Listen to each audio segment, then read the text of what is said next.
Hi, friends. I'm here early because I'm neurotic. No That's problem. why I'm here early. Although we're not that early. No, People should, yeah. It's good to see you. Sorry about your mic the other day. I felt bad. yeah, well, I think I don't know. I've never tried using Google Meets before, and it just would not sync. And I figured if I rebooted the whole thing, but it would take too long. And so it was fine just listening. Yeah, well, it's good to see you and be able to hear you this evening. Hello, everybody. Hello, Hi, Phil. Regina. Haven't seen you in a long time. Good to see you. How are you doing, Phil? Okay.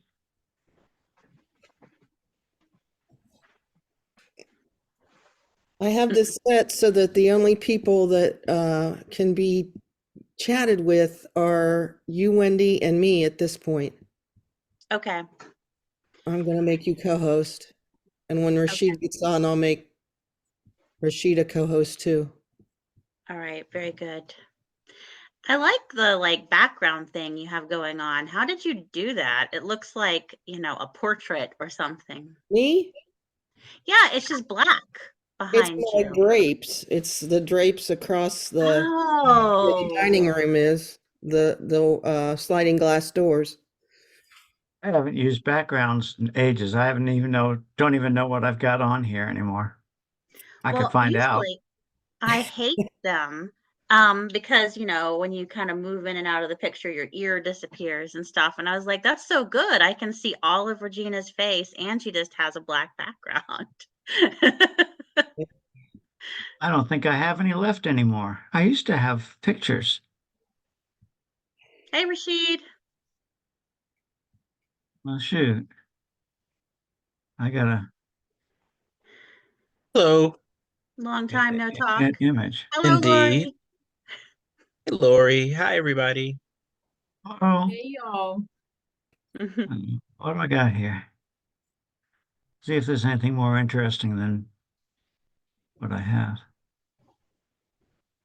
Hi, Johan. Hello. Hello.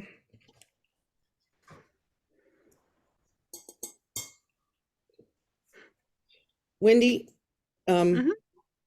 when you are ready for me to start, tell me to start. Okay. People are gonna have to, you're letting us in right now, right? No, Oh, they can come in by themselves? that's Oh, the only way I could figure that out. okay.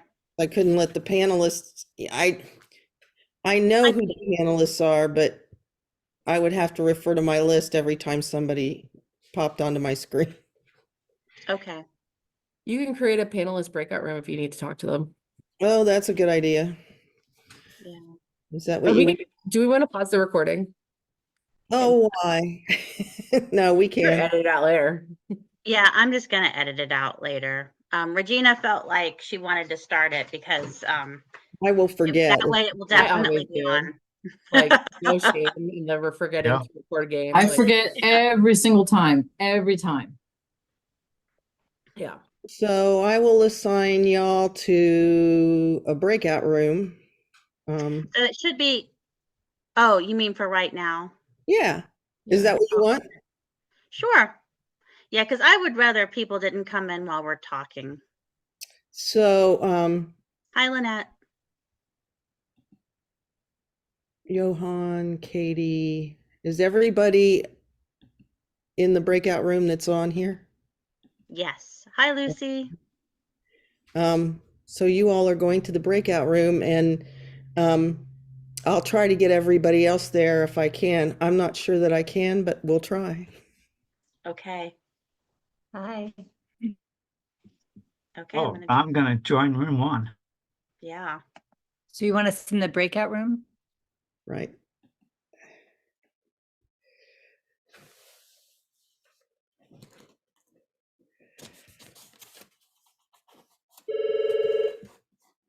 There you go.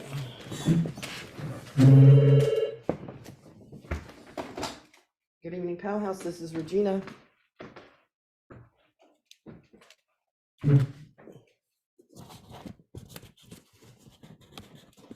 Yeah, it's closed. If you send me an email, I can send you the link if I get enough time. My email address is regina@powellhouse.org. All right. Bye.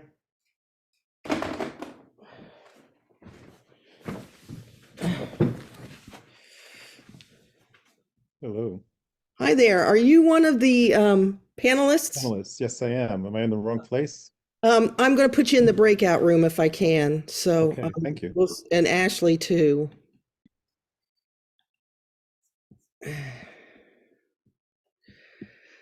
Let's see.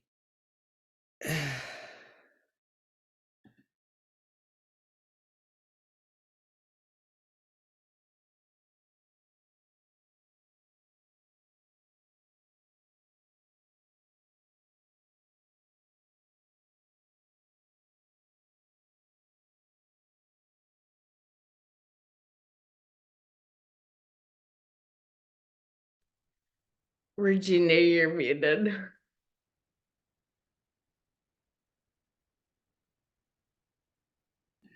Too many buttons, too many things happening. I'm going to put you and Rob in the breakout room if I can Sure. with the other panelists.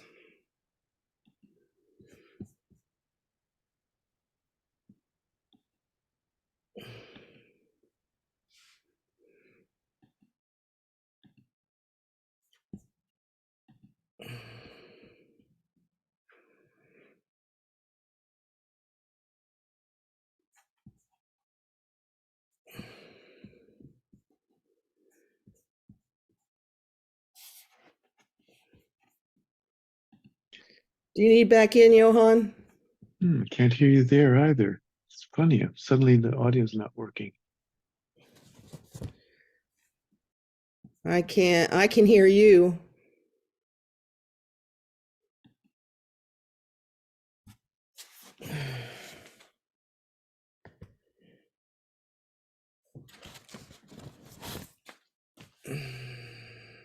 Audio's working now. Now, can I go back to the breakout room? I will send you back to the breakout room. Let's see if it's working now. Thank you. Sure. By Oh, the way, hi. hi, Johan. I cannot get you there, I don't think. Let me see if I You show that you're in there.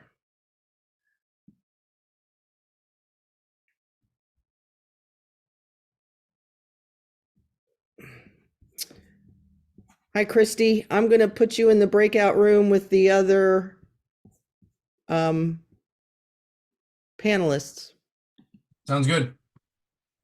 See you in a while. Yep.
Hi, Eric. Hello. Oh, sorry, I am not Wendy Cooler. No, that's all right. I know that. I will, I'm trying to send an email as I talk to you, which trying to do two things at once for me is not always good. So if I am distracted, that's why. Okay, that's done. So that's my name there. Somebody just called and wanted the registration link for this. I am going to text Wendy and tell her that when they are ready to come back in this main room to let me know, and I'll end the breakout room where everybody is that is a panelist. Okay. Hopefully she will get this. Well, I can also walk downstairs and tell her if you want. It's up to you. I'm going to text her and All right. hi Martin. Hi. Are you a panelist? You are, correct? Nope. No? Nope. Okay. You're I'm just just a spectator here. okay. Well, good. You're in the right place. Hi, Eric. How you doing, Martin? I'm doing very good. Haven't seen you in a while. Yeah. How are things in Philadelphia? I don't know. I barely get into Philadelphia Yes, you're anytime. not in. You're not quite in Philadelphia. No, I'm about 30 miles out, so it's enough that I don't have to actually go in very often. Don't know when the last time I saw Philadelphia was. A month ago, probably. Would you know Johnny Picard Keeler? Anyways, she lives. I'm gonna link up to see her. Johnny. Yeah. Yeah. And I call her living in Philadelphia, though I don't actually know where she lives, and it's not in Philadelphia. It's in some part outside of Philadelphia. Yeah, I saw her at a funeral 2 months ago. Maybe that was my last time in Philly. No, I've been in since in Chestnut Hill neighborhood of Philadelphia, which is the sort of far northwest. Yeah, that's where they go to meeting. That's the Chestnut Hill meeting. That's the name of a meeting, right? That's right. That's the Terrell Mm-hmm. architecture place. Yeah, that's cool. Good evening, Sheila. Oh, you're muted. Good evening. Yeah. Good to see you all. Good to be seen and to see you.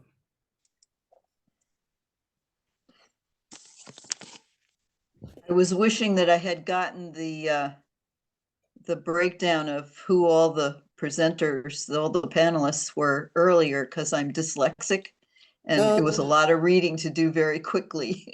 But I know a bunch of you already, so that's good. Well, they're all in the breakout room actually right now. I sent a notice earlier in the week, and it might be in your spam folder. It seems like Yeah, I didn't see it, huh? I guess it was spammed. Unfortunately, that's what our database does sometimes. Well, I'm here and I'm delighted. I'm glad you're here, and hopefully you'll be able to read all that information. And I'm glad it's being recorded because there were other people that wanted to come that couldn't, so. Adria, I'm going to put you in the breakout room with the other panelists. I'll get my fingers moving here. Where's Adria? Why don't I see you on my little sheet? I'm going to mute myself. Okay, let's try this again. Adria went herself. I guess somebody else saw and grabbed her.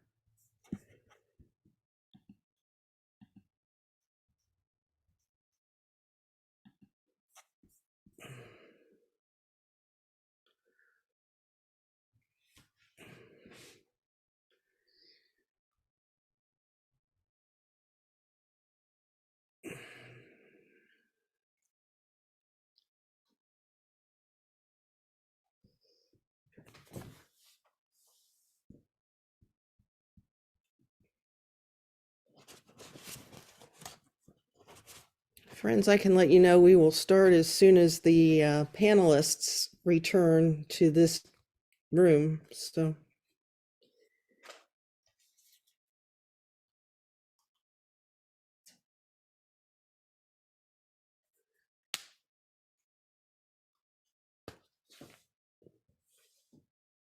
Wendy has not responded to my text, Eric.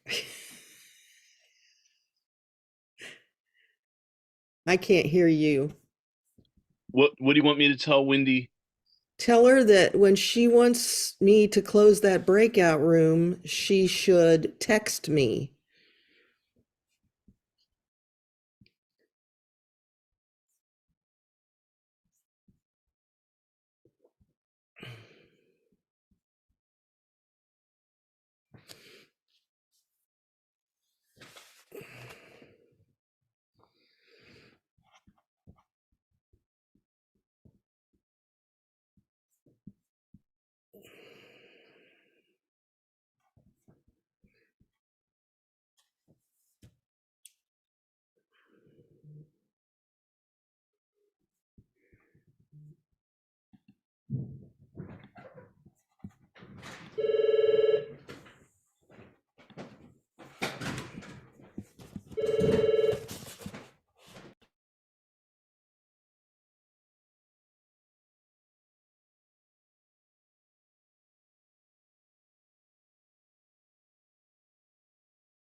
Hello, friends.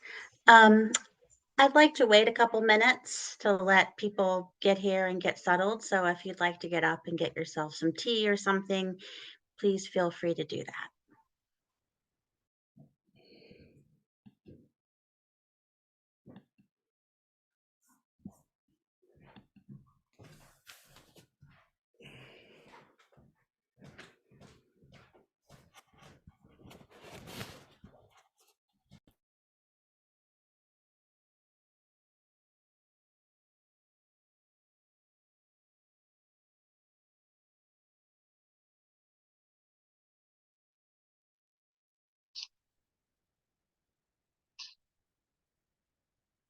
A lot of people on. Who do I know? I know Eric.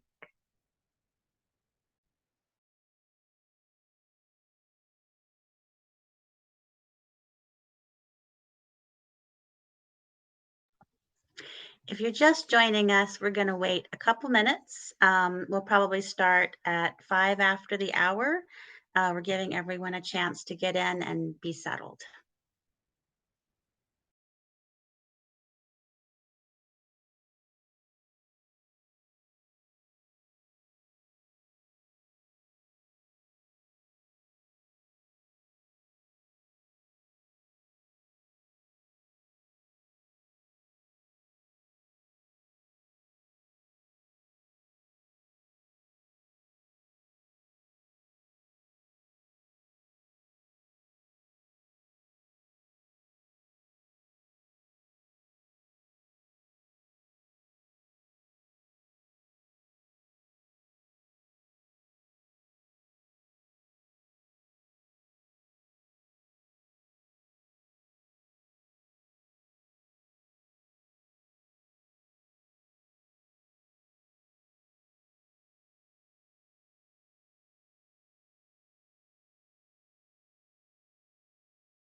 So Wendy, people are calling me for the registration link. They hadn't registered yet.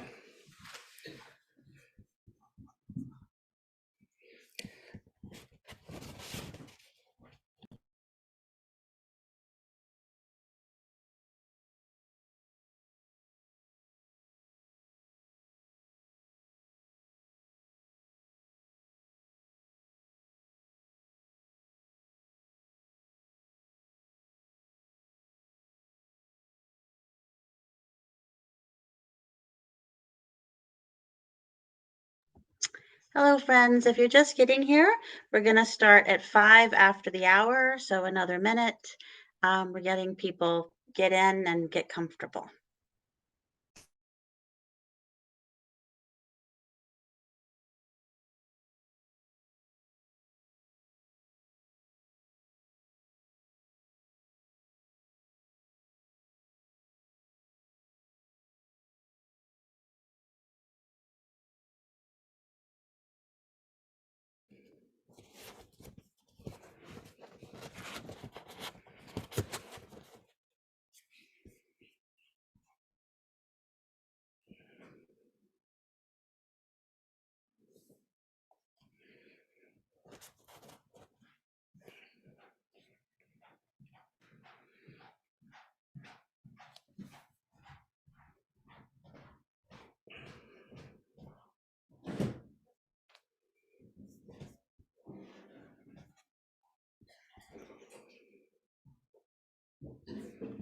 Regina, would you like to start us out?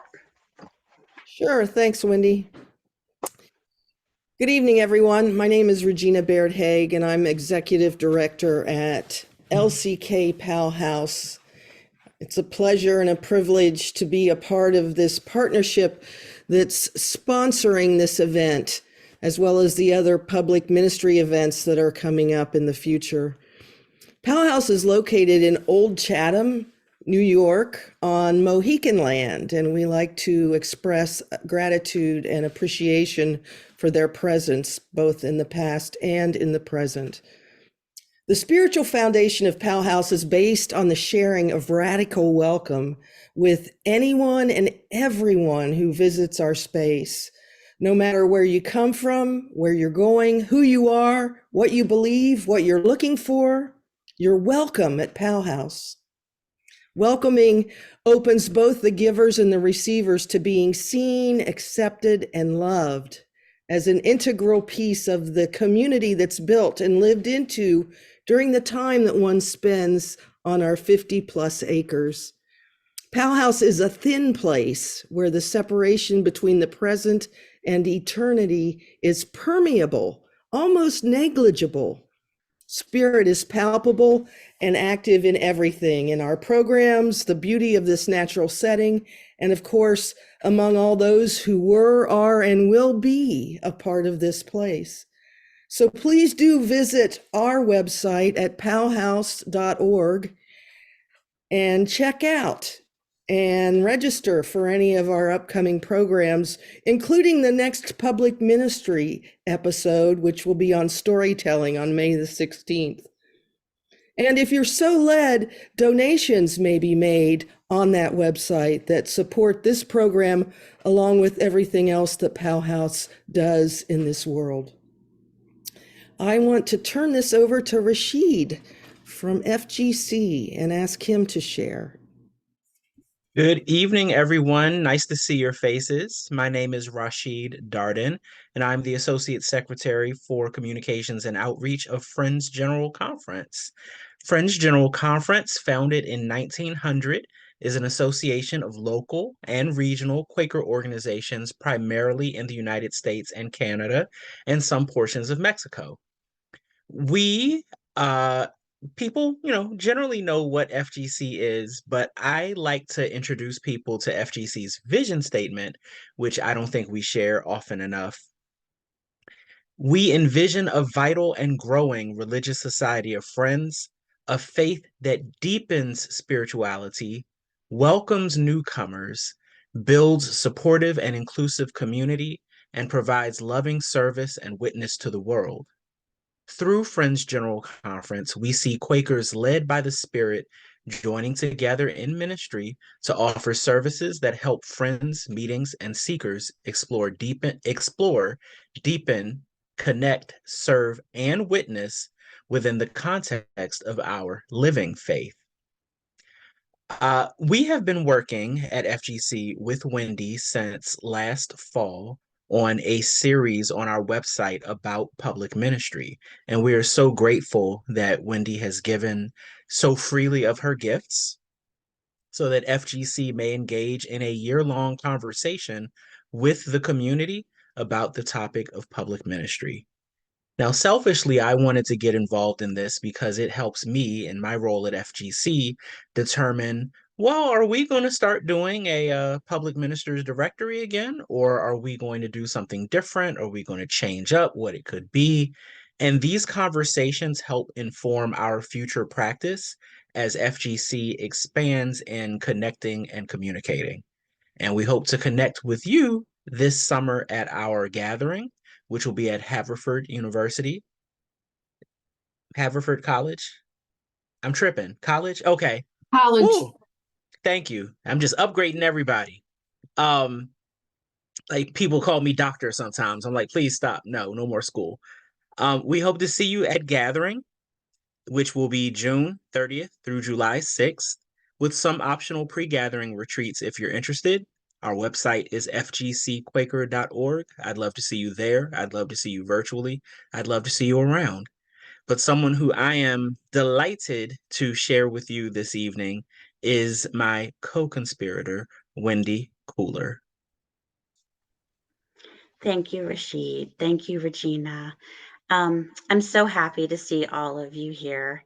So my name is Wendy Cooler. I use she, her pronouns, and I'm not attached to any institution. I am the very thing we're talking about today, a public minister. My ministry is under the care of my meeting, Sandy Spring monthly meeting, which is in Baltimore yearly meeting. I see a number of friends from my meeting here today, so thank you. And I especially wanted to say thank you to Joan Liversidge, who is here. She has been, I don't know, such a encouragement and supporter to me since before I really knew I was a public minister. She told me, and then she told me what it was. And so today, I'm actually hoping that we can move the conversation about public ministry past telling each other what it is, and into new and braver territory. So for years, my ministry has been around the presence of interpersonal violence. And this has led me to be very curious about what it means to be in right relationship with each other. And this calling to increase connection between public ministers and Quaker traditions and increase understanding and support is very much in keeping with my calling towards right relationship. So with that said, I would like to ask Mary Linda McKinney to introduce herself. And then Rashid, if you could ask the next panelist to introduce themselves. Thank you. Friends, I'm Mary Linda McKinney. I'm the creator and facilitator of the Faithful Meetings program for the School of the Spirit. Faithful Meetings brings opportunities for spiritual and emotional intimacy to Quaker communities. I'm also an interfaith spiritual director. I do some writing about spiritual matters, and I'm really glad to be with you here tonight. Thank you, Mary Linda. Let's hear from Adria next. Hi, friends. My name is Adria Galizia. I'm a member of Chatham Summit meeting in Chatham. I can never remember if it's in Chatham or Summit, New Jersey. It's in one of the two. I'm a member of New York yearly meeting. The ministry that I have carried takes various forms. I am currently serving as clerk of ESR's Board of Advisors. I do religious ed in our meeting using the Living Our Faith curriculum, which is fantastic. If you're not using it for your first day of school, you should be. I have been known to write in Friends Journal, and I have a pamphlet that should be coming out in December through Pendle Hill on embracing spiritual gifts.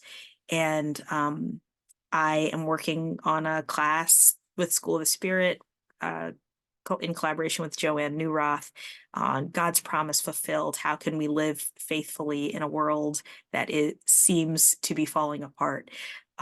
So I am just thrilled to be here, and thank you, Wendy, for asking me. Thank you, Adria.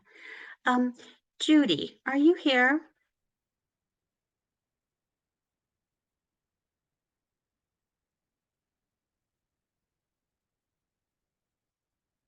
I know she was here a moment ago. While we're waiting for Judy, Phil, would you like to introduce yourself? Sure. Phil Baisley. I teach pastoral ministry at our home School of Religion. I am a member of the new Association of Friends. Let's see, what meeting? West Elkton meeting. I pastor at Greenfield Friends. Long story. That's enough about me. Thank you, Phil. I do not see Judy, so we're gonna go on to Here I Harold. Oh, Harold, Judy, where are you? Here I am. Hi, friends. I am in Kenya and it is 2 a.m., but I hope you can hear me, you can see me. Yeah, thank you so much, Wendy and Rashid and all friends. I am Pastor Judith Maitsi Nandikove from Kenya. I am a pastor at Donholm Friends Church, a volunteer pastor at Donholm Friends Church, a traveling minister. Donholm Friends Church is in Nairobi, a meeting. A traveling minister, and I have traveled in quite many countries, just speaking about women, speaking to girls. And here back in Kenya, many times I have supported girls in making sanitary pads, reusable sanitary pads, and distributing them, combating domestic violence and gender-based violence. I am on Quaker Religious Education Collaborative Africa / International Steering Circle. I'm serving also on Quaker Spring organization, Friends, Peace Teams, writing stories with children, peace stories with children, and also right now serving on nomination committee of Friends, Peace Teams, UGLY. And I'm happy to be here. Happy to see you, friends. I think I have met quite some of you. I've been at Powell House, and I'm happy to be here virtually. Thank you so much. Thank you, Judy. Thank you for getting up at 2 o'clock in the morning to be with us today. Harold, would you like to introduce yourself? My name is Harold Page Jameson. I am a member of West Branch Meeting in West Branch, Iowa, part of Iowa Yearly Meeting Conservative. My relationship to Quakerism is mostly through some of its institutions. I was a student at Scattergood Friends School, and that's where I became introduced to Quakerism, really enjoyed collection. Worked at Baltimore Yearly Meeting summer camps, and just attended a lot of meetings since then, but did not become a member until recently in West Branch.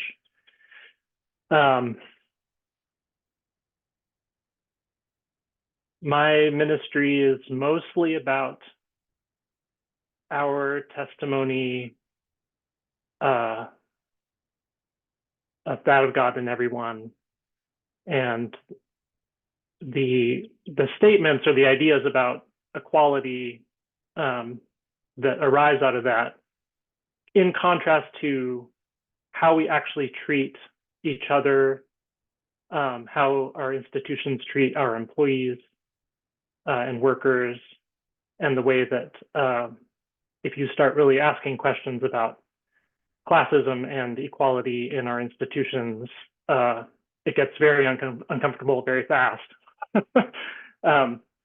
And that has been true in my own experience. I was ejected from my job for raising those questions. So I'm still on that journey and still figuring out where the Spirit is leading me next. Thank you.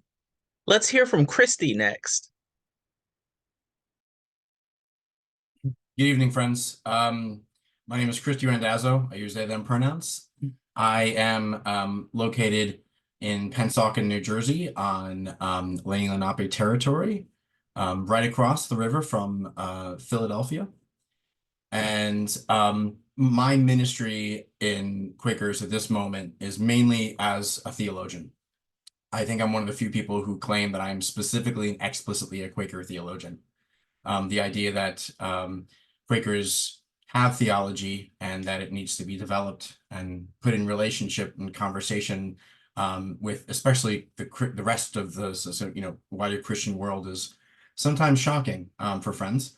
And so I found that over many years of working in Quaker organizations and I'm sure that my list is long, but not nearly as long as many of the esteemed friends here with us. I found that one of the major elements of our ministry is just to be present and to specifically say, that we do have theology and we do theology. I've written numerous books on the subject, and most recently I'm working on a project looking at eco-theology, Quaker theology, and I'm trying to put them in conversation through the lens of what's known as systematics. The big questions of theology: who is God, who is human, what is the creation, what have you. Most recently wrote a book with Charisse Bach. Y'all might know that amazing friend out in Oregon, where we looked at the metaphor of light and developed an eco-theology around that, sort of, started thinking of some questions about what that would look like. And with Charisse, I co-chair the Quaker Theological Discussion Group, where we have panels on Quaker theology once a year. And many of the people here on this have either presented or been at that, panel before, so you know what I speak. We're a community of folks, scholars and, non-scholars, I guess, but I feel like if you're interested in theology, you're inherently kind of a scholar, in my opinion, who meet once a year and discuss issues of, significance in Quaker theology. And I'm right now teaching some courses at ESR, but my main work is with Montclair State University, teaching religious studies to 18 and 19-year-olds. It's yeoman's work, and it's valuable and necessary. And I specifically put the DR in front of my name in here, knowing that it's sort of a Quaker no-no, but my this what's it called? This Zoom thing is connected to all the other academic stuff I do. And I found that as a oftentimes visibly presenting queer and non-binary person, I have to make a point of claiming that I do have a sense of authority in that space, something that potentially many women on this call might know of what I speak. So that's me, and please send off to the next person. Well, thank you, Dr. Christy Randazzo. Katie, would you like to introduce yourself? Yes. Hi, I'm Katie Breslin. My pronouns are she, her. My membership is with West Richmond Friends Meeting, but I am currently living in Minneapolis, Minnesota with my wife and our cats and our dog, Rufus Bones. This is the only place where people really can appreciate that pun, Rufus Jones. I found my Quakers by working for the Friends Committee on National Legislation, helping build out their young adult program. And then the 2016 election happened, and I decided to run to seminary, like every normal person does. So I spent some time around Earlham and ESR, doing public ministry, meeting a lot of you cool people in various ways. But I hold some deep concerns. This is the first time in my life that I'm not affiliated within my Quaker life with a specific Quaker identity. I work on some boards. I do some stuff with Friends Journal, but for the first time, I get to be like my own. And I'm sharing some concerns. I'm working with Ashley with some public friends work. How do we support and make sure our public ministers are being supported as they're doing this ministry work? What are the concerns that they have? How are institutions supporting them? How are institutions doing? Those are some of my concerns. And then I hold a special concern for queer and LGBT folks across the spectrum, but specifically within Quaker communities. How are we elevating those stories and not just talking about how certain communities don't like queer people, and instead embracing the beautiful gifts that we have as a queer community. So that's really where my ministry is kind of going these days, but excited to be on this panel and having these conversations. Thank you, Katie. Rob, we'd like to hear from you next. Hello, welcome from Philadelphia. I am not a Quaker. I'm an attender of the, let me get it right, Queer Abolitionist Quaker Worship Group, fondly referred to as Quack Wig. I feel like I am not a Quaker, and I have an intimate relationship with Quakers and Quaker communities, along with Lucy Duncan, who's also on this call. I'm the co-director of an organization called Reparation Works, and we work with white leaders and majority white organizations to do meaningful reparations. And as part of our organizational journey, especially in the front end, we spent a lot of time running cohorts and workshops and trainings on racial justice and reparations, but it really boils down to community and practical spirituality with some Quaker meetings. And presently, a lot of our work is focused on faith communities, congregations in Philadelphia that are interested in reparations. And there's a cohort of those folks who are working on reparations, and I believe there are 3 Quaker meetings that are active, really interesting part of that, who are doing some great work. And I don't know if there's anything else I need to say about this. I'm fascinated, and this is like coming to somebody else's house on Thanksgiving dinner. I'm learning a lot.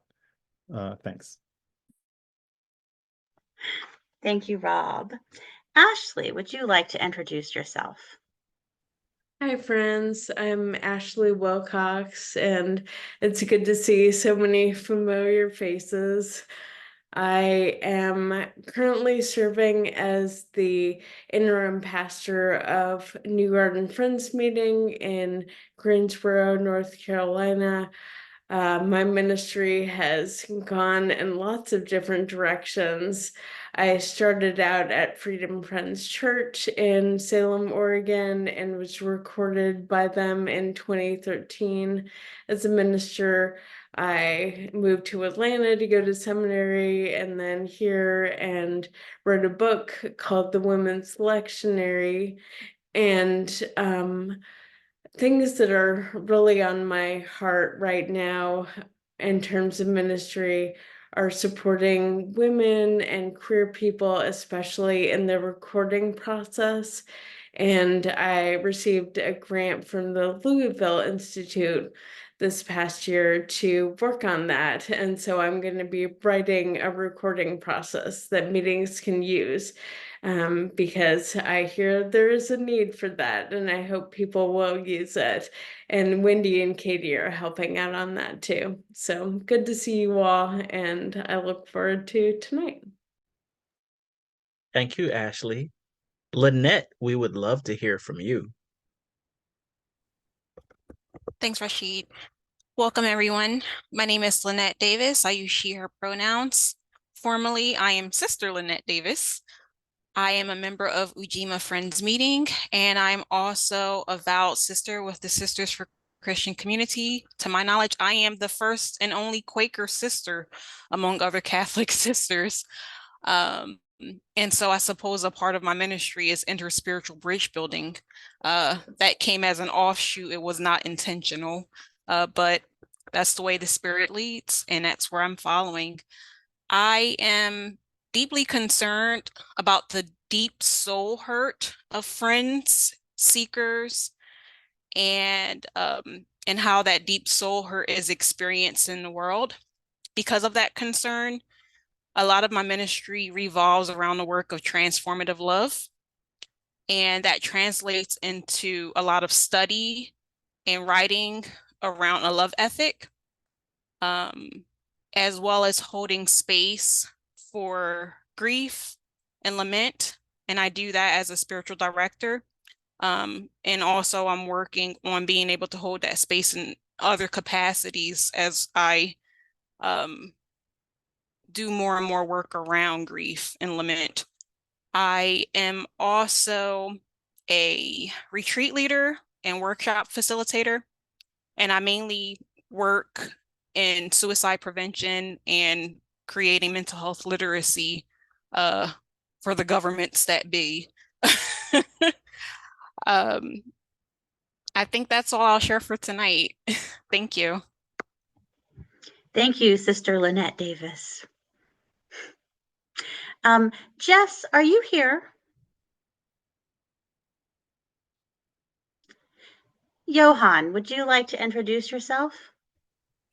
Hello from London, and where it's a little after midnight. So I have a vision that has guided me through a lot of my time working on friends organizations and also working in Russia, member of Camas Friends Church of Sierra Cascades yearly meeting and Moscow meeting.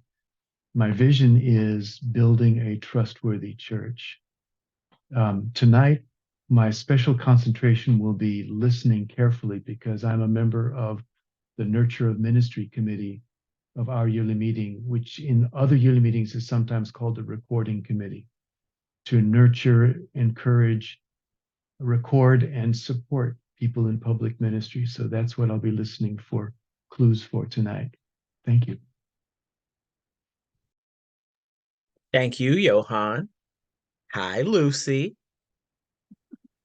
Hi, everybody. It's great to be here and to see so many familiar faces and some that are not. I'm Lucy Duncan. My pronouns are she and they, or they. I'm a member of Green Street Meeting, of Philadelphia yearly meeting, and I live in Philadelphia, land of the Lenni Lenape. With Rob, I was the co-founder and continue to be co-convener of the Queer Abolitionist Quaker Worship Group, which anybody's interested, let me know. I think that my ministry for the last probably 12 to 15 years has been focused on racial justice as a spiritual practice. And I think that I'm really deeply concerned with the practice of, with the understanding of liberating one's spiritual self from our socialized self. And a lot of the work that I do is really, really about that. And that work has moved me to, as Rob shared, towards reparations as a spiritual practice, reparations as an alchemical tool to heal us on the level of resources, relationship, and spirit. And that's, I founded a reparations committee at Green Street, which in 2021 budgeted $500,000 for reparations. And it's been amazing to watch that work really deepen and transform that community. And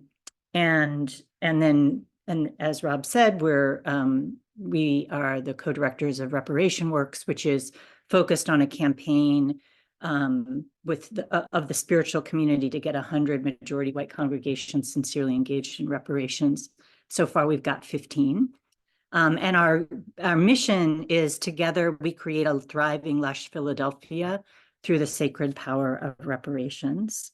I write about stuff. I've written some articles for Friends Journal, including reparations and transgenerational healing. And I'm also really interested in the role of people on the margins in transforming our religious society of friends, and how people who are Quaker adjacent and in other ways on the margins, Black friends, etc., see us in a different way that can deepen our faith and deepen us in our faithfulness. And I'm also really interested in marginal spaces and how those marginal spaces can be really lively, enlivened spaces. And as part of that concern, I helped to found the Coalition of Quakers Uprooting Racism, which is a community of practice explicitly centering people on the margins as a tool to transform the religious society. And it's great to be here. Thank you, Lucy. It's great to have you. Lori, would you like to introduce yourself? Oh, hey, it's almost as if that's done on purpose. Fun fact, my daughter is named Lucy, and one of the reasons I chose Lucy for her name is because I knew Lucy Duncan peripherally and admired her work among friends. And that's a fact. So my name is Lori Pinheiro Sinitsky. I use she, her pronouns. I'm a 52-year-old cisgender woman. I'm a single mother of 2 young adult children. I'm a member of Green Street Monthly Meeting in Philadelphia and Lenape-Hocking, the land of the Lenape, in Philadelphia yearly meeting. Um, my ministry is pretty pedestrian when I when I put it next to what I've heard tonight so far, and that's okay. My ministry as a low pay employee in Quaker orgs has been noticing, naming, and offering solutions to address systemic injustice in Quaker practice and in Quaker orgs. I am now a diversity, equity, and inclusion educator and intergroup dialogue facilitator at Villanova University, just outside of Philadelphia, which is a Catholic university. And I grew up in the Jewish tradition, and my mother's from Puerto Rico. And so I bring all of these perspectives to my spiritual life and to my ministry. Thank you. Thank you, friend. Greg, are you here? Yes, because sorry I'm late. I thought it started at 7:30 and so that is life. I'm Greg Woods, he, him. I live in Minneapolis, Minnesota on the unceded Dakota land. I have been a professional and capacities. I've been working at a meeting, working at a Quaker college, working for nonprofits, and now I am kind of a rebel Quaker, because at the use of underpaid and some abuse. I quit that professional life. I faced a lot of ableism from Quakers when speaking my truth. So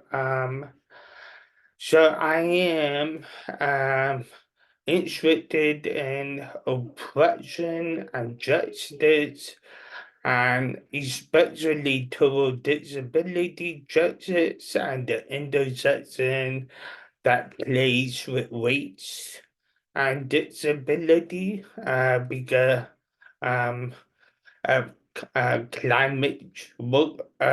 climate change affecting neighborhoods of color more and causing more disabilities among people of color.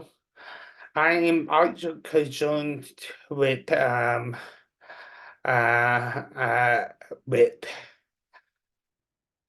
how do we reach out to young adults, especially college age, and through this ministry, I've worked with college students at Quaker and non-Quaker colleges. I worked with people who also had the ministry or want to have the ministry. And lastly, I beg God to preach, and I found I had a passion for preaching in seminary. I went to Princeton Seminary. Wanted to get out of the Quaker bubble, and I'm on the preaching team of a queer-led and BIPOC-led radical UMC Methodist church plant in my neighborhood in Minneapolis. Lastly, I do vocational discernment workshops with Beacon Hill, Fence House, and the executive director, Jen Newman. Jenna, I have been doing this work for 4 years, really wanting to call to help people find their calling in life, whether or not it is paid work or what they do outside of paid work. And even though my interest came from wanting to help young adults, we are doing it. We have had done the workshops for ages 15 to 80. I will yeah, um and I love being with you all tonight. And my pronouns are he, him. I think I forgot. Thank you, Greg. I just want to do a last call in case Jess is in the room with us. Okay. I want to thank each of our panelists. Clearly, we have a huge amount of theological and cultural sort of life experience diversity in this space, as well as geographic diversity. Big shout out to Judy and Johan for being in very uncomfortable time zones right now and still joining us. So the way that we have created this evening's program, Rashid and I are going to take turns asking queries. We've decided ahead of time with these panelists.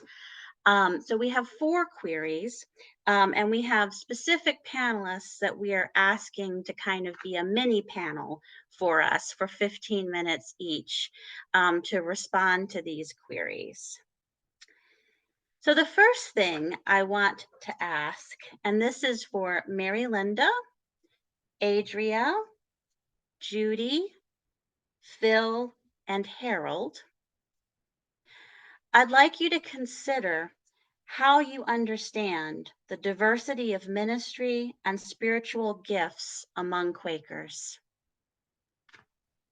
Wendy, Yeah? before we carry on, I just want to remind folks that fishbowl format means that our panelists will be talking to one another.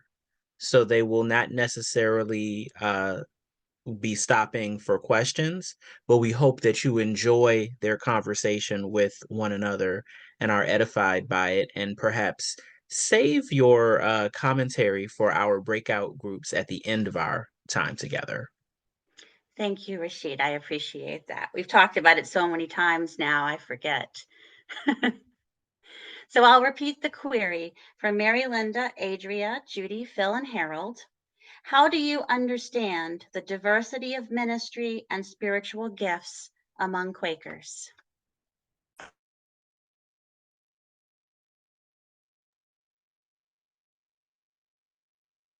I can start by saying that I've been giving a lot of thought in the last few months to the idea of spiritual gifts.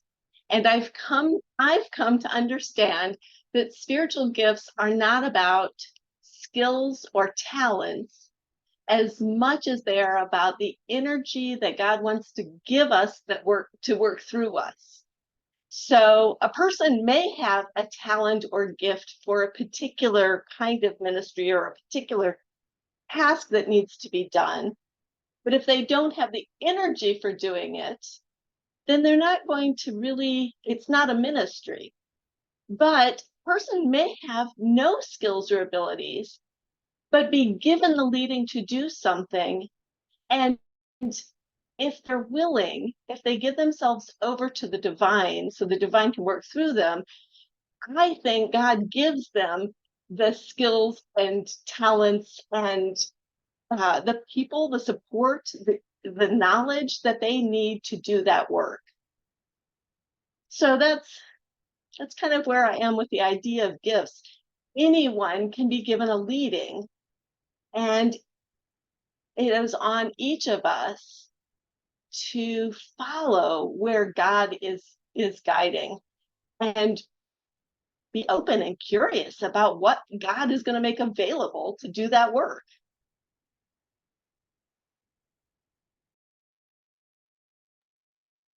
Well, I have to say that what Mary Linda just shared just resonates so strongly with my experience. So, you know, there are different lenses on spiritual gifts, but I find the Ephesians 4 lens to be very compelling as far as helping me to understand how different friends might approach the same ministry or a similar leading differently.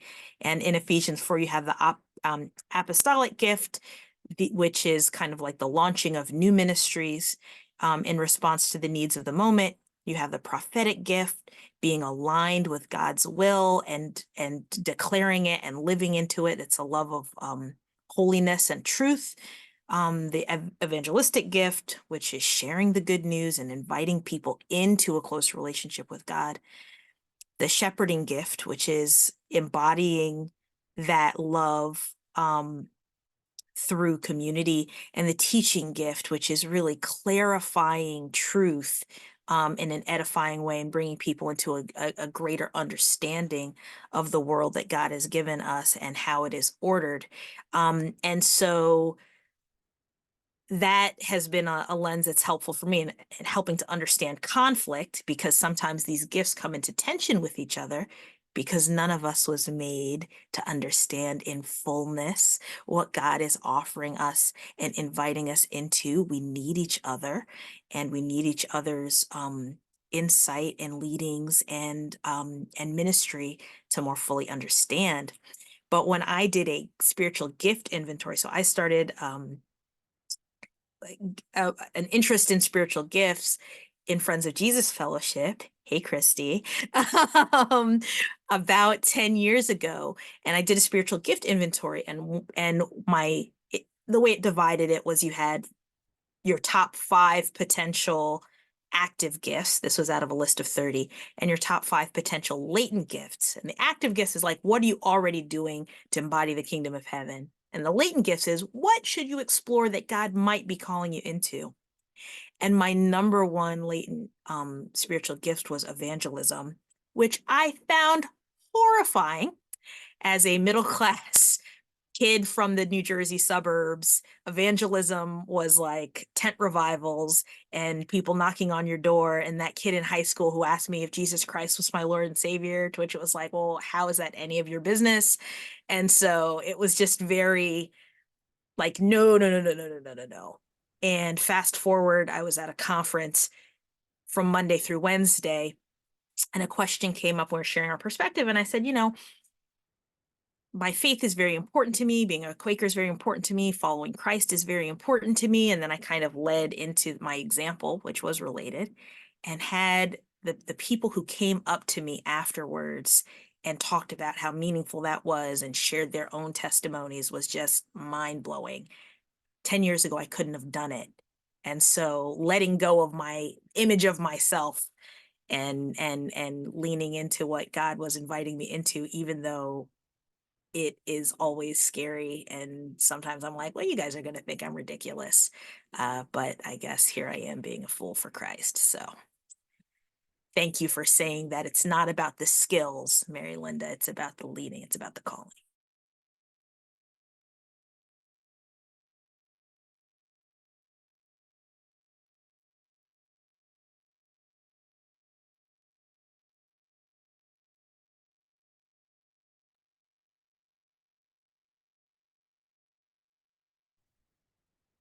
Yeah, I want to say that spiritual gifts has been given to individuals in different ways and can be carried in different ways to different people. And especially when it comes to diversity, you find that you can have a gift, and I've experienced this as a traveling minister, whereby you go to different place, different culture, different environment, and you find that as you have this gift, You have to see how to carry it out depending on the culture, on the environment you are in, and the situation. Where exactly are you? Who are you ministering to? So to me, spiritual gifts have been given to us, and you have to discern, even as you go out as a public minister, God to lead you, the Spirit to lead you on how you are going to explore it, how you are going to minister, how you are going to share the gift. And I've been looking at diversity. I find that in Quaker ministry, we are Quakers, but we have a very huge diversity. And having traveled in most parts of Africa, United States, in various different meetings, going to UK in different Quaker meetings, Canada in different meetings, and all over the world, I have learned that we have that huge diversity, different cultures, different perspectives. And when you are carrying out the spiritual gifts as a minister, it needs a lot of care. It needs a lot of discernment. It needs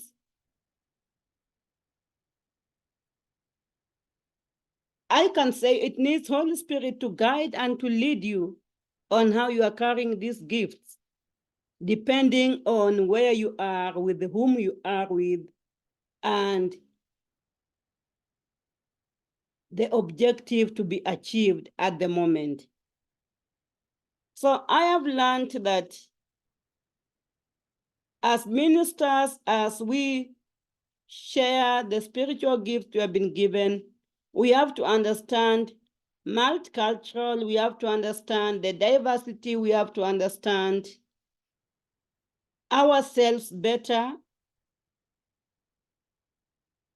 and be able to know who I am, where I am, what is my work in this space at this particular time. Thank you.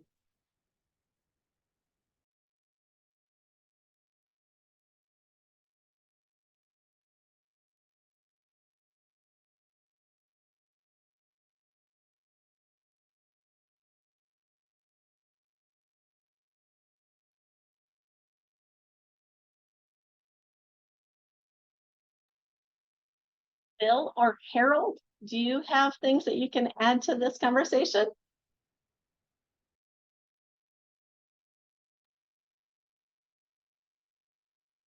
I don't feel I can add anything to the conversation.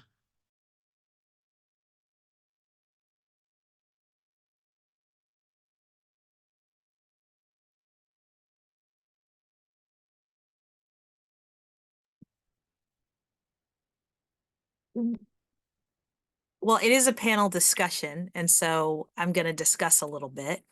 I really appreciated, Judy, what you said about context and how that's important, understanding where you are and what you're doing. For me, that's a challenge sometimes because I am I like so much to be liked and appreciated, and it's really hard sometimes to give a hard message. And so that to me is the balance, is understanding the group and then also being willing to say, well, if I have to say something that is not going to be well received, that's a sacrifice that I need to be ready to give to God. But I have definitely gotten ministry in Meeting for Worship and been like, I think you have the wrong number, Holy Spirit. And I would recommend you try again and see if this message is for somebody else. So being willing to do that wrestling and then ultimately to offer the message, because the times when I haven't, it just feels so bad to not do it. But it's hard.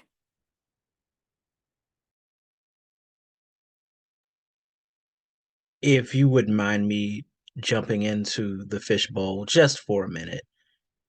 I had this visual of God on a rotary phone and then doing it a second time and reaching you the second time. Um, I'm wondering if the other panelists could also jump in there about the hard things, the hard ministry, the fear of losing potentially your social capital in your meetings. I wonder what that feels like for all of you.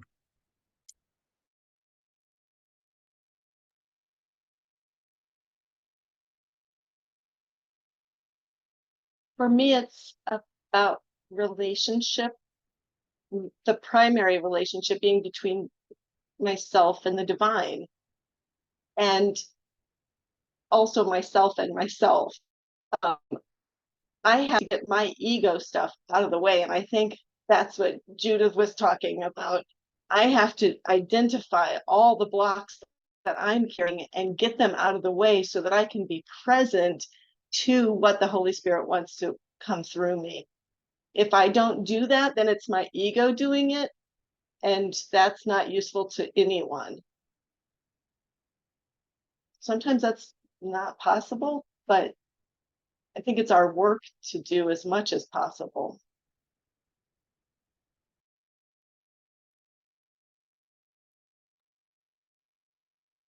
And I think of the query, just going to read it again because I find that helpful.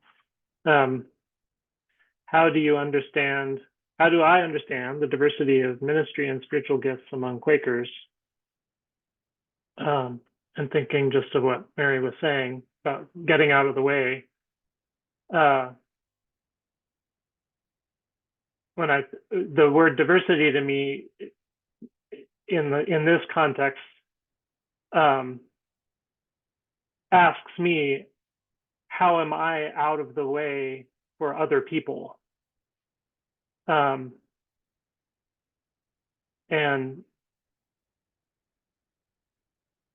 what I love about Quaker Meeting is the possibility that anybody could speak. I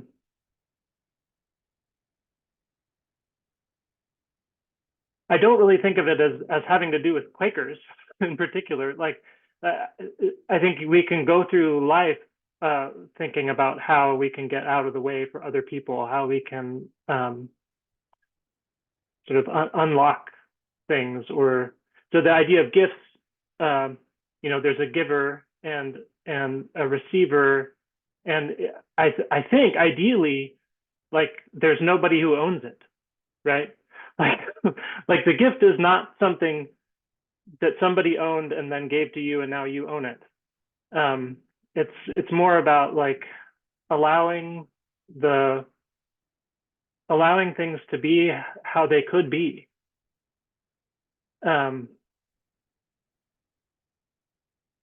So, in a sort of practical sense, what that means for me in meeting is, if I'm sitting there and I'm thinking, is there a message that I need to speak? I also need to ask, is there a message that I'm ready to hear, that if I'm not ready to hear it, somebody can't speak it because I didn't get out of the way for them to speak it?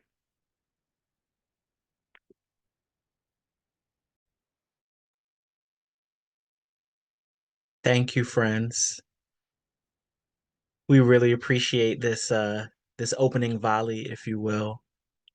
And I'm gonna take over, and the next group of friends to respond to a query will be Christy, Katie, Rob, and Ashley. And that query is, how does public ministry disrupt the Quaker status quo? And why is this important? I've also put the query in the chat, and this will be once again for Christy, Katie, Rob, and Ashley.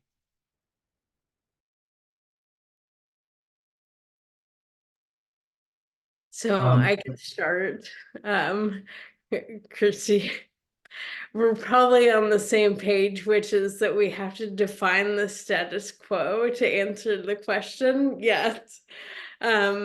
And so for Quakers in the US, and I'm going to say this group is probably mostly liberal friends, it's co-sponsored by FGC, that status quo is older and white and worshiping in silence primarily. And I have heard others say that our churches in North America are becoming social clubs for retirees.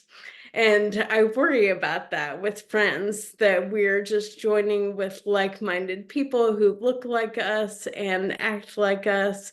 And we get together for an hour of silence once a week, and that's about it. And I think ministry disrupts that status quo and should. It's really important because we do not worship the silence. We do not worship Quakerism.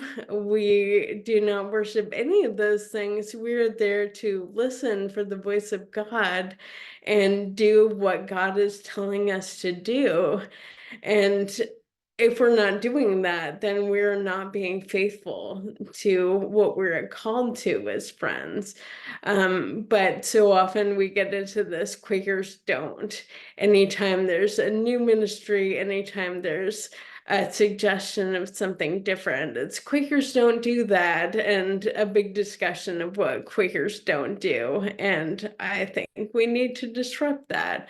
We need to worry about lagging behind our guide instead of outrunning it.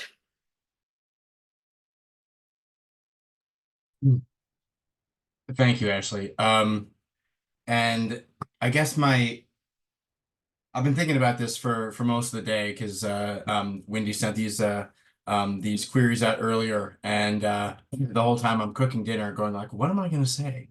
And it just sort of struck me that the second part of the question, I think, is sort of really essential for framing the whole thing. You know, why is it important? And I'd say fundamentally it's important because it is, in many ways, one of the fundamental theological ideas that underlie Quakerism, this idea that God's always speaking.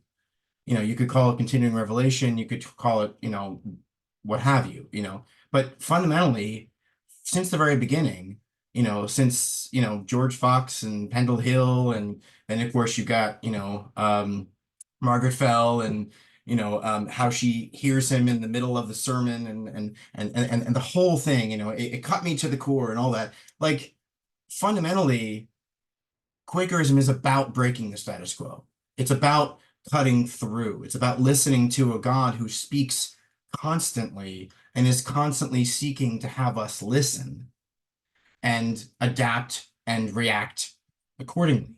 And if we're not listening and we're not doing, you know, in some sense, responding, actually doing a thing to respond to that you know, that voice, that still small voice, that you know, that voice breaking into our reality, then what are we even here for? What's the point of what we're doing?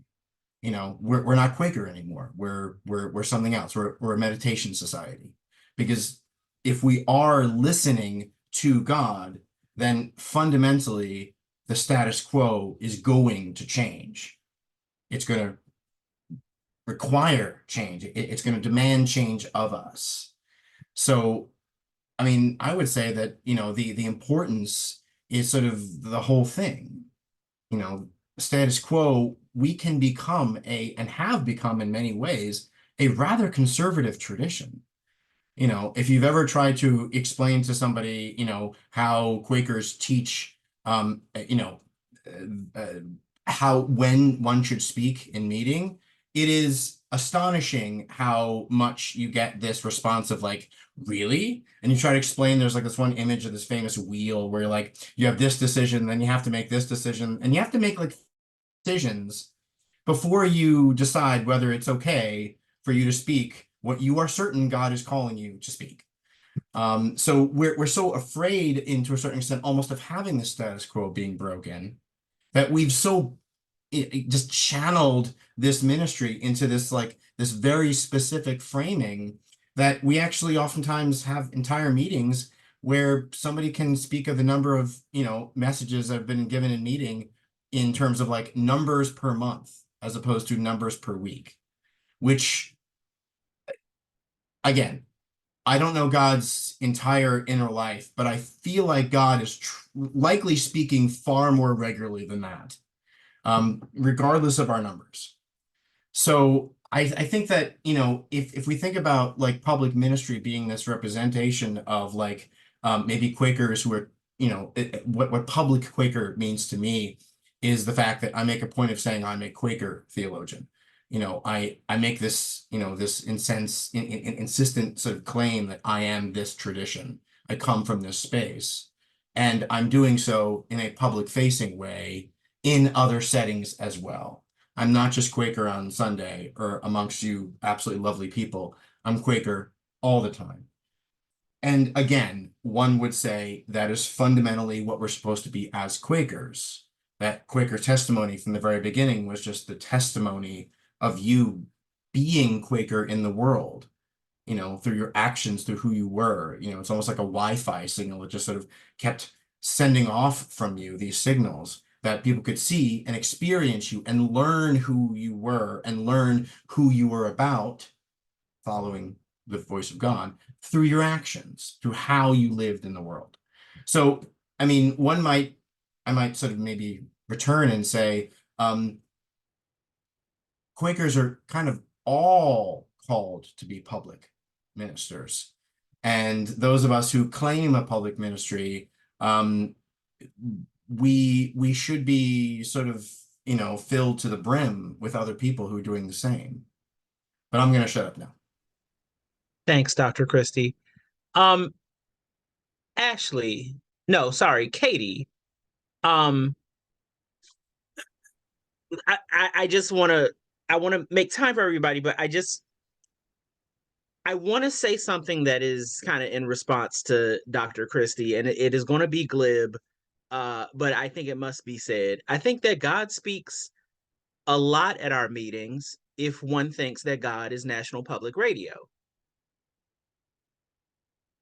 So I'm going to leave it there, but I want to hear what Katie has to say next, and I really want to hear what Rob has to say next as Quaker adjacent.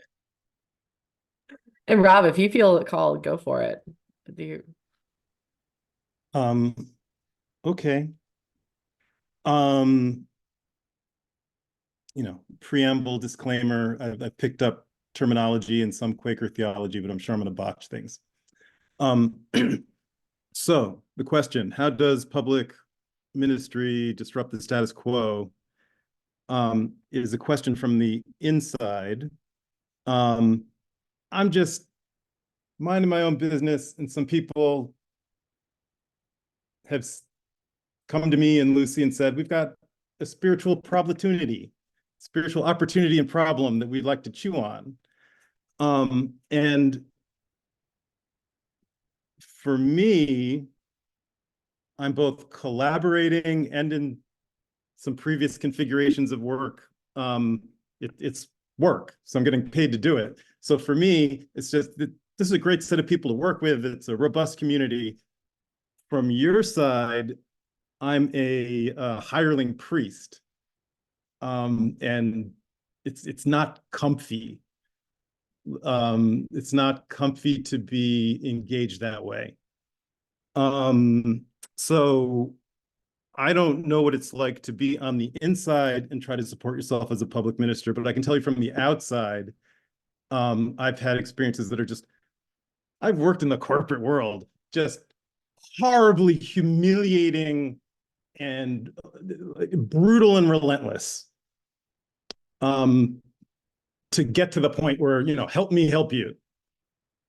happy customers took years off my life.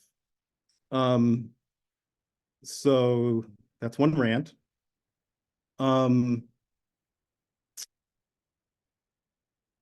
Disrupting the status quo. I don't know if people have alluded to this in public ministry. I guess in my experience, I've been hanging a lot out with a lot of rebel Quaker malcontents who my non-Quaker layperson's perspective are glow bright with the light. Like they're actually doing the stuff. So I think public ministers on the inside and people you bring in from the outside, delivering hard messages, holding a container for people really engaging each other rigorously, goes against like the nicey nice middle-class suburban politeness. And I'm typifying it. I don't even know what it's like on your side, like where the cultural norms live and how you think about them. But people holding each other accountable and telling the truth.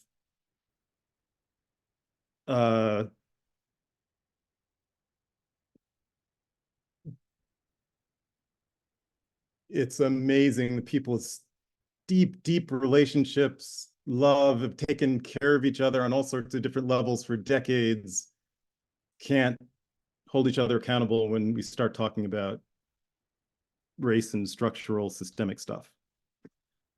I don't know if I'm still answering the question. I'm getting all my Quaker consultant yayas out. You are, Rob, but I do want to take it over to Katie. Sure. While saying, you are typifying it, but it's typical for a reason. People of similar social classes, of educational experience have typical experiences in this country. Katie? Yeah. And yeah, all of what has been said has resonated with me deeply. And I've been thinking about this like idea of gifts and spiritual gifts and public friend, what makes a public friend. Every human being, every being on this planet has a gift, right? I don't think everyone, thankfully, has a public leading. And for friends in our communities that do have those public leadings, I think there is a common misconception that we see those as individualistic leadings. We see them as like, oh, this person thinks they're being special by doing this. And in my experience, it can be a beautiful blessing and it could be a terrible curse. And it can come at deep personal costs. Like we're talking about lost jobs, talking about not having weddings, we're talking about missing funerals, we're talking about like deep costs to health. Like I think it's, all of these things. So this is not something that someone takes on lightly. And when they come to us in our communities and they say, I've been really grappling with this, I've been really struggling with this thing, and I really need you to help me. I think that sometimes public ministers get, well, why are you special? Like, what is why are you doing this? And I just wish that instead of doing that, that we were able to frame this as a exciting opportunity to be in ministry with one another, because that is what a public leading really is. It is a communal like opportunity for a being in your community to represent this beautiful leading that you get to accompany. And I think about this all the time because my mentor, a mentor to many on this call, Eden Grace, I was on a clearance committee. She did a clearance committee for me in my meeting, and she was on it, and I was like discerning whether or not I wanted to do preaching coaching with Ashley, which like thank God we did that. It was for a Lyman grant, and I was like, it was to discern a gift on preaching. And I was like, I don't want to ask you for help. Like, I'm gonna have to like ask you to like help me introduce to these people. Like, and she just looked at me and she said, but this is the sweet sauce.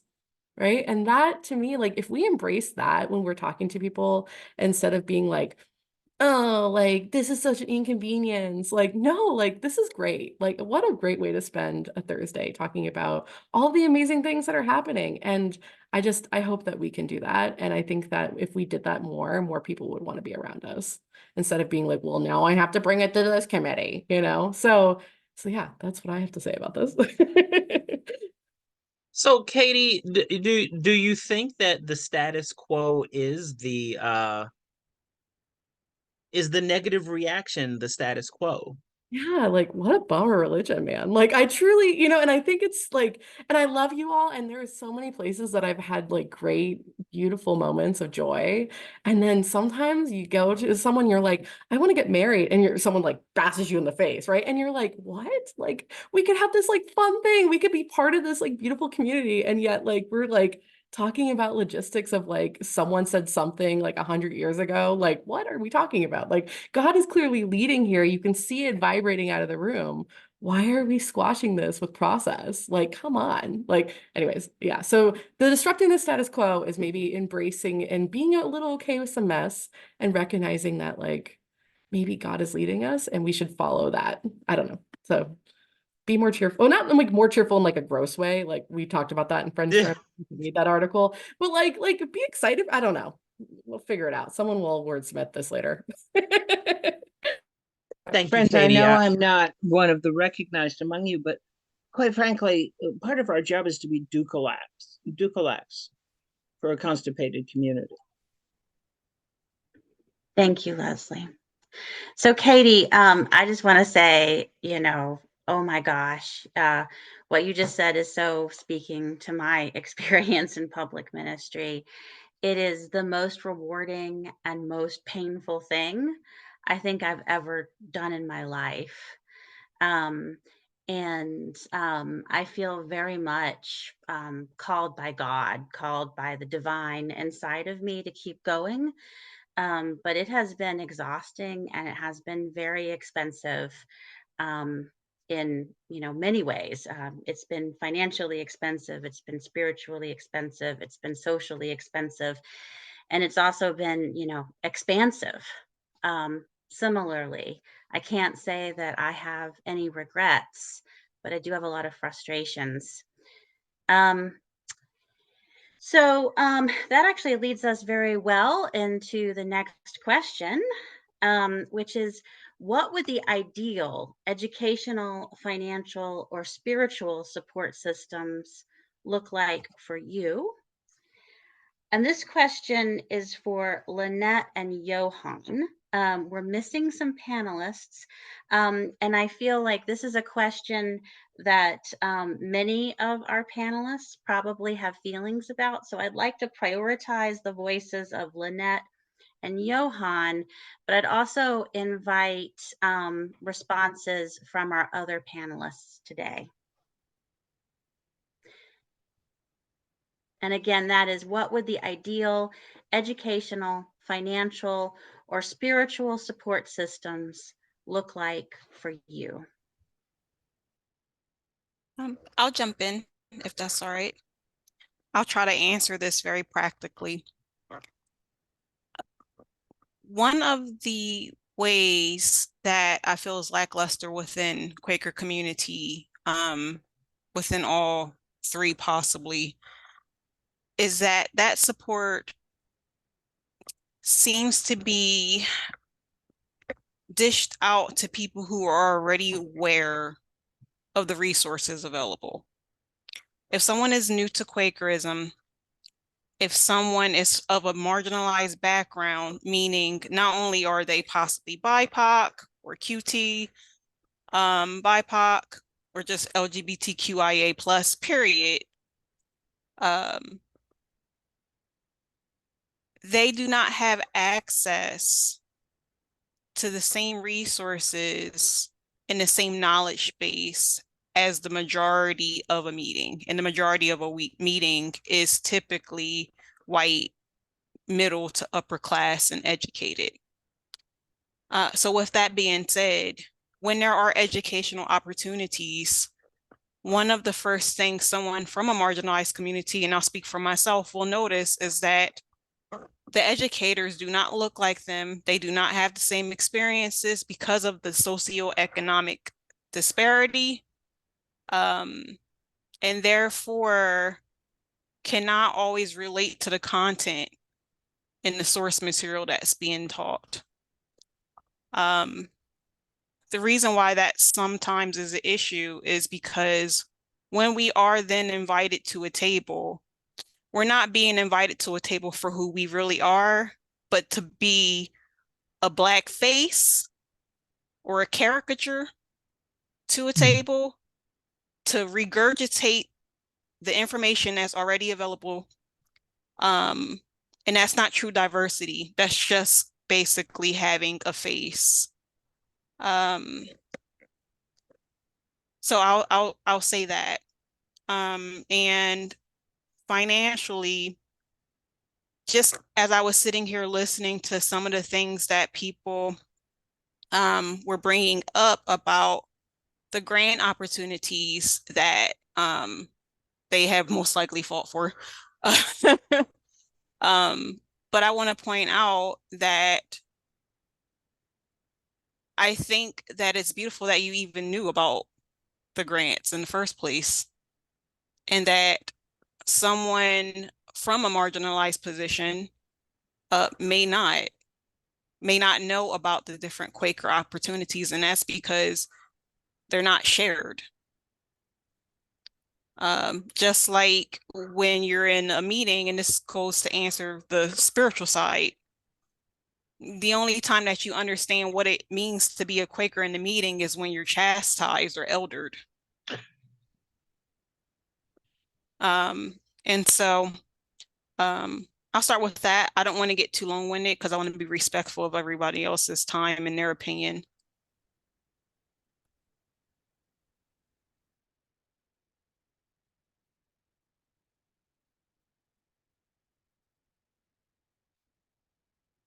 I want to frame this with my concern for building the trustworthy church. And to me, a trustworthy church in Quaker terms is a church where the leadership, the visible leadership knows or is reminded by the rebels that our single most important query that faces any business meeting is, what does God want to say or do through us in this time and place?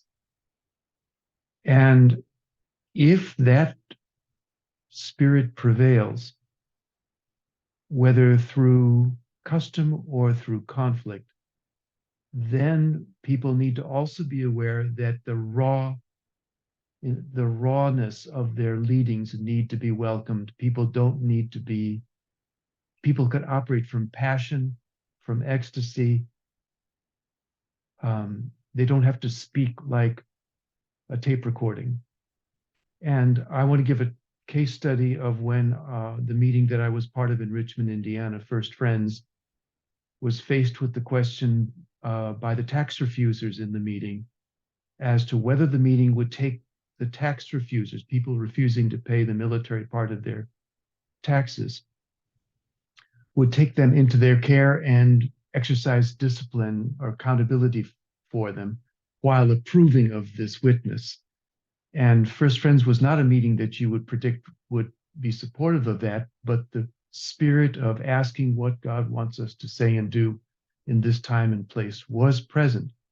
And so the meeting did agree that not only would they support publicly the position of people refusing to pay their military taxes, but also would replace income or property that might be confiscated by the Internal Revenue Service, by the tax authorities. So, but the person who brought this concern to the monthly meeting, the main discernment group, said not, this is in accord with such and such a tradition. He said, I feel like I would be strangled spiritually if I handed this money over. And there was room in that space. There was accommodation for that testimony and the emotion of it. And likewise, in our current yearly meeting, Sierra Cascades yearly meeting, we also center this question of what does God want to say and do through this time and place. And because of that, when the proposal came to fund Alaska Native Institution for culturally appropriate treatment of addictions came before us, our tiny little yearly meeting decided to put $75,000 investment into this because we realized that a lot of our legacy money was either stolen land or stolen labor. And that's how it came to us. So we were able to exercise a discernment that this money was in fact to be transferred in this way, not because it looked sensible on paper, but because this was what God wanted us to do in this time and place.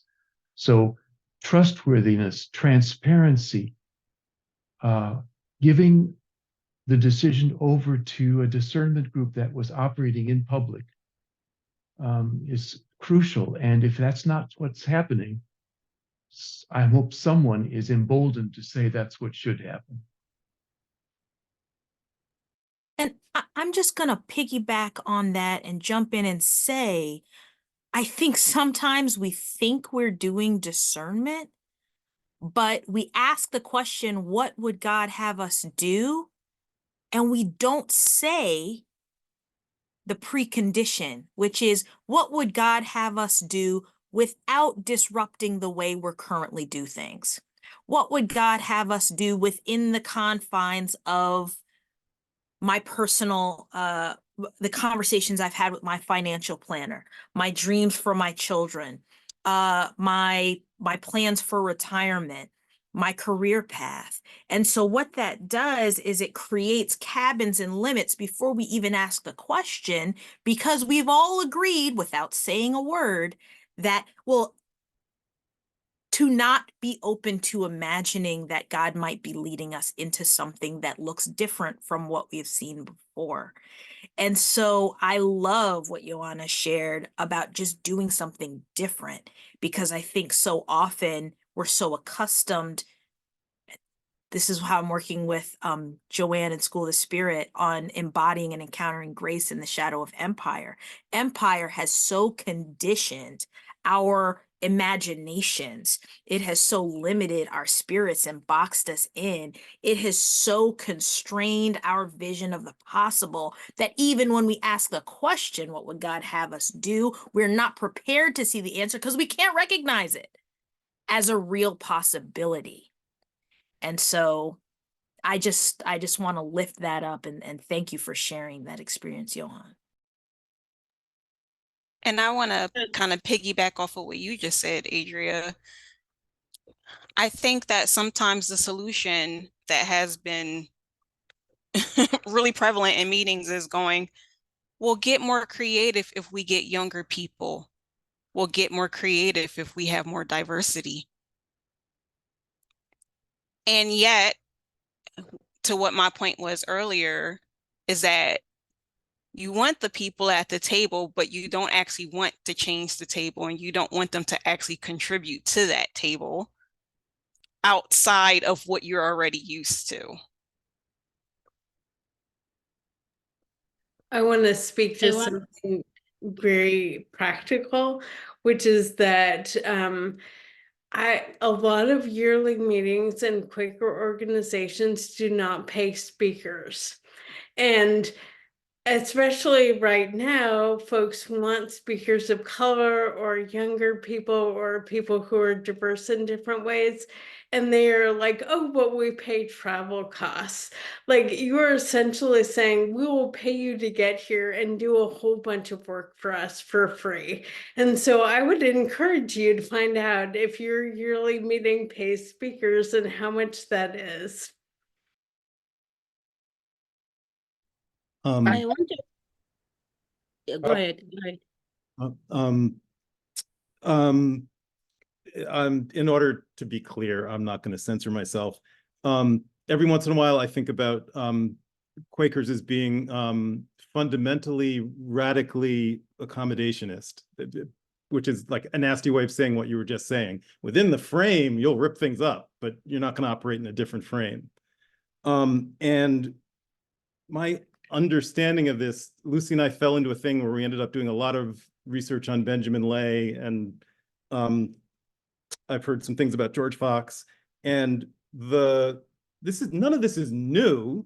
You know, the original Quakers were like running around ripping stuff up, totally chaotic, and the polarity between spiritual leading and having an institution and caring and feeding for that has always been there. So none of this is new.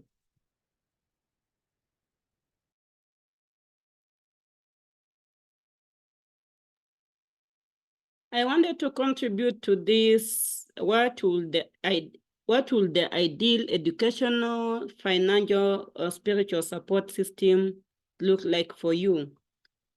And I am looking at this question and I relate it with the ministry I've been doing, relating to what Quakers are doing to public ministers.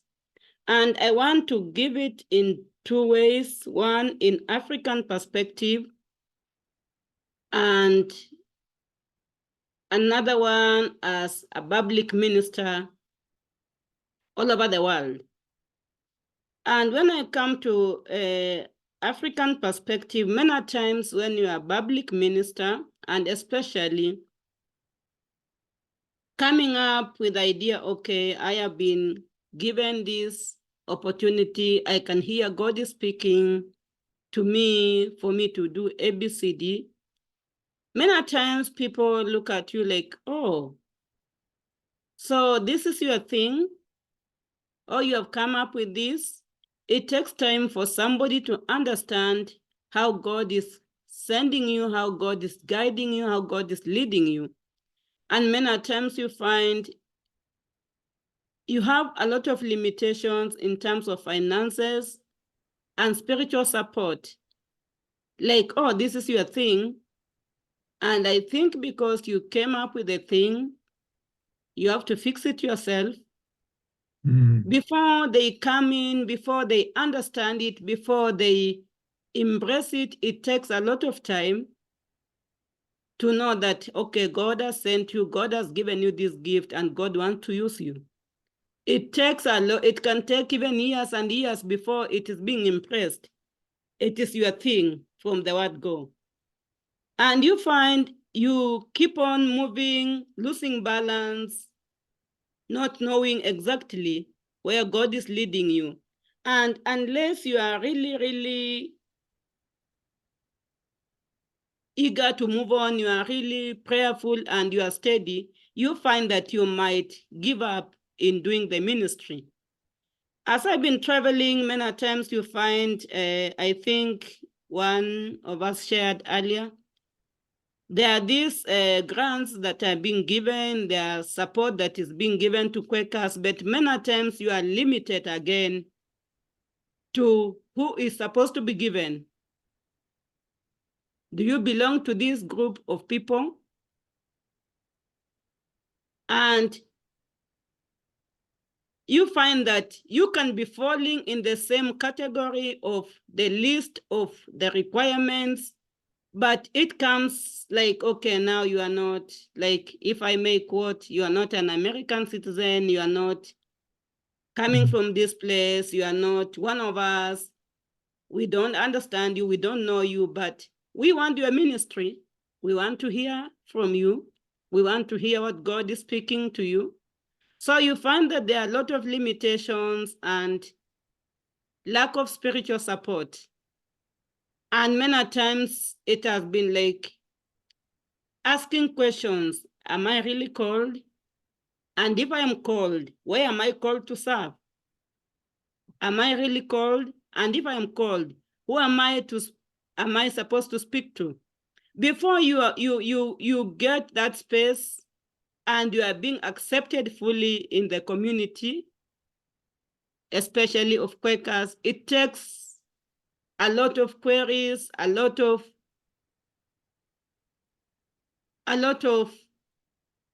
anxieties, and a lot of like, oh, who are you? Can you explain to me again and again for me to be able to understand? Of which you find that many times it is demoralizing. It is energy, it takes a lot of energy and it takes a lot of time. So to me, this is a very, very important question, and it has played a very big role or huge role in the public ministers space. And many times we keep on guessing, we keep on just looking at ways we can give out our spiritual gifts, our ministry, but we are so limited because of so many, many things around us. Thank you. And thank you for carrying us through that query. We have a fourth query this evening that will be geared towards Lori, Lucy, and Greg. And that query, which I've just put in the chat, is: what do you see as the role of Quaker institutions in creating support systems for ministers? And you are free to interpret Quaker institutions as specifically as you need to, be they service organizations, be they yearly meetings, be they academic institutions. And if you need to name check FGC, I'm here for it. It's very interesting. I'd like to open this. That's all right. It's interesting because in thinking about this, I was thinking about what was the support that was most important to me when I have taken the risks of faith. And I didn't think of institutions, except for my Quaker meeting. I thought about communities that gathered. And I mean, as probably many of you know, I was kicked out of an organization that was my vocational home for 10 years. After discerning a very clear call to speak. And I think that one of the things I think it's really important to understand is, like, I even felt self-conscious when I spoke about my ministry, because it's something coming through us, just as vocal ministry comes through us. We're trying to be a faithful channel and an instrument of something much, much deeper and bigger than us.